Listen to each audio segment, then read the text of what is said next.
Alright, so for today's video, di ba? I will be sharing yung mga AI tools na ginagamit ko. Actually, there's a lot of AI tools nowadays. Pero yung pinaka gamit na feature or na gamit, no, na use case na mga AI is yung AI assistant. Mostly for brainstorming. Siguro kasi na dyan yung pag-create ng mga images, ng mga videos, pero mostly for brainstorming. Um, Brainstorming meaning kapag kailangan mo mag-research, you need to find something or you need to generate some ideas, you know, organize your thoughts. Yan, very useful siya. And for this use case, ang pinakasikat syempre is yung ChatGPT. Pero hindi lang naman ChatGPT yung nag-iisang AI na assistant, no? Nandyan din yung Copilot. Yung ChatGPT kasi, ang creator niyan is OpenAI. Yan yung company. Yung Copilot naman, ang creator niyan is Microsoft, no? So, counterpart siya ng ChatGPT. Pero, ang creator is Microsoft. Tapos, yung Gemini naman, counterpart ng Google. So, ang gumawa niyan is Google, yung company, yung Alphabet, no? Tapos nandiyan din yung Copy AI. Tapos, bukod sa ChatGPT, ang isa sa pinakagamit ko rin is yung Perplexity. Eto kasi, yung ChatGPT minsan, nag-hallucinate yan or yung mga reference niyan sablay. Especially kung hindi na gumagana yung website kung saan niya nakuha yung information, hindi na existing or nag-expired na yung page, wala na, diba? Pero si Perplexity kasi, meron siyang capability, meron siyang feature na ibibigay niya yung references kung saan articles nanggaling, kung saan website nanggaling yung information na nakuha niya. So, it's very useful for references. Kung gusto mo siyang ilagay sa footnotes ng libro or ng research paper mo or whatever, yan, maganda yan. Kung gusto mo a notch level na matinding footnote and references, you can use yung Consensus AI. Eto parang Perplexity din, bibigyan ka ng mga pinanggalingan na resources, pero mostly yung mga research papers, mga journals, ganyan, research journals. So, yan mga mostly for academic purposes, no, yung mga nasa gumagawa ng research papers, mga professors, ganyan, or siguro scientists, I don't know. Basta yun yung gamit niya. More on professional na. More on research. Anyway, for those na hindi pa natatry yung ChatGPT, is very easy to use. Yun yung isi-show natin for today.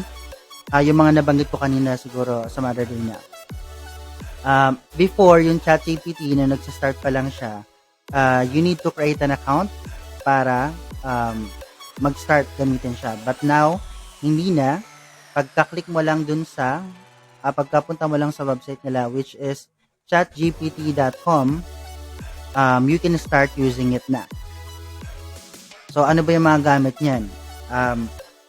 Let's say, nagre-research ka, para rin siyang Google, guys. Pero yung ang main difference is kapag nag-search ka sa Google, yung Google, bibigyan ka ng sandamakmak na search results. Tapos, iisa-isahin mo yun. So, good luck, diba? Babasahin mo lahat ng articles, ng websites, bago mo makuha yung information na gusto mo. Pero, or sa YouTube, ganun din, babasahin mo yung, or papanoorin mo yung entire video, kasi isa-isahin mo yung mga videos na sa research results, no? Pero dito, ChatGPT will give you exactly what you need. So, kunyari, ano ba, let's say, ang pwede natin itanong? Tanungin natin mismo siya, anong pwede natin itanong sa kanya? Tagalogin natin. Ano ba ang mga pwedeng itanong sa'yo? Ayan ha. Pwede mo akong tanungin tungkol sa iba't ibang topics. Narito ang ilang halimbawa. O, di ba? Nagtagalog siya. personal growth and development, pagiging virtual assistant, marketing and business, artificial intelligence and technology, mga personal na tanong. Travel, destinations in the Philippines, tips for healthy living, um, paano manatiling motivated and inspired sa araw-araw. Kaya tatanong natin, paano manatiling motivated and inspired sa pang-araw-araw? Ayan, o diba? We don't even have to think. Siya na yung nag-isip para sa atin kasi hindi ko alam yung tatanong. So, anyway, so, how to keep motivated daw? So, sabi niya, itakda ang iyong mga layunin. Gumawa ng routine, surround yourself with positivity, take care of your health, celebrate small wins, stay connected with your purpose, seek support and inspiration. At meron siya mga binigay na examples. Pwede niya bang i-English yan kasi Tagalog? Can you please translate that in English? Staying motivated and inspired daily can be challenging, but there are many ways to maintain your drive and inspiration. Here are some tips. So, ayan, English na siya, diba? So, translate na for us. So, yun yung guys, that's how you use ChatGPT. Try natin yung ibang topics. So, sabi niya, eto, number 4, artificial intelligence and technology. Paggamit ng AI tools para mapadali ang trabaho bilang VA. Try natin yan. So, copy and then paste and then search. Actually, hindi search. O, di ba? Dalawa pa yung responses niya, o. Para pumili ka kung ano yung mas gusto mo. Depende sa mood mo. Depende sa trip mo. O, ayan. So, dalawa yan. Response number 1, paggamit ng AI tools bilang VA ay makakatulong para mapadali ang trabaho at maging mas produktibo. Narito ang ilang AI tools na maaari mong gamitin at kung paano ito makakatulong sa iyong mga gagawin. Task management tools like Trello and Asana. AI-powered automation sa Trello tulad ng Butler ay pwedeng mag-automate ng mga repetitive tasks at reminders. Asana, gumamit ng Asana para mag-track ng projects, tasks, at gamitin ng AI features para sa pag-prioritize at pag-assign ng tasks. Communication, Grammarly, chatbots, scheduling, Calendly, Google Calendar, email management, Boomerang, Superhuman, content creation, Copy AI, Canva, data management, Zapier, Notion, research, information gathering, Feedly, Google Alerts, CRM or customer relationship management, HubSpot, and Salesforce. Yung pangalawa namang result or response, automated scheduling, same lang yung kanina. Email management, ito may bago. Email management, wala dito sa unang response. Task automation, itong kanina, walang IFTTT.